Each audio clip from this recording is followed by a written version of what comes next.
বন্ধু আমি তোমাকে বলতে চাই, সব সময় মায়ের পাশে থাকার চেষ্টা করবা, মায়ের খেদমত করার চেষ্টা করবা, মাকে সহযোগিতা করার চেষ্টা করবা। কখনো একটা কাজ করবা না, সেই কাজটা কি? সেই কাজটা হচ্ছে কখনো মায়ের বদদুয়া নেওয়ার চেষ্টা করবা না। বন্ধু মনে রেখো, দোস্ত মনে রেখো, মায়ের বদদুয়া নিয়েছো মানে তোমার পুরো লাইফ নষ্ট হয়ে যাবে, পুরো জীবন নষ্ট হয়ে যাবে।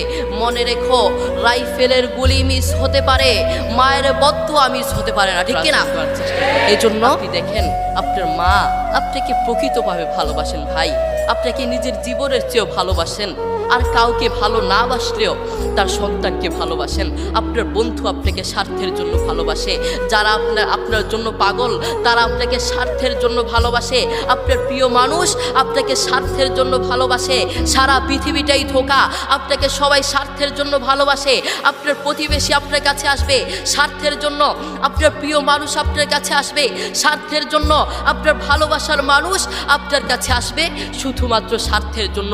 সারা পৃথিবীটাই ধোঁকা ধোঁকা, সারা পৃথিবীটা আপনার থেকে নিতে চায়, কিন্তু আপনার মা আপনাকে নিজের জীবনের চেয়েও ভালোবাসে, কিন্তু সেটা আপনি জানেন না।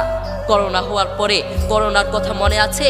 করোনা হওয়ার পরে আপনারা দেখেছেন বন্ধুর কাছে যায় নাই, প্রতিবেশী আরেক প্রতিবেশীর কাছে যায় নাই, স্বামী স্ত্রীর কাছে যায় নাই। করোনা হওয়ার পরে বন্ধুর কাছে যায় নাই, বান্ধবীর কাছে যায় নাই, এক বন্ধু আরেক বন্ধুর কাছে যায় নাই, প্রতিবেশীর কাছে যায় নাই।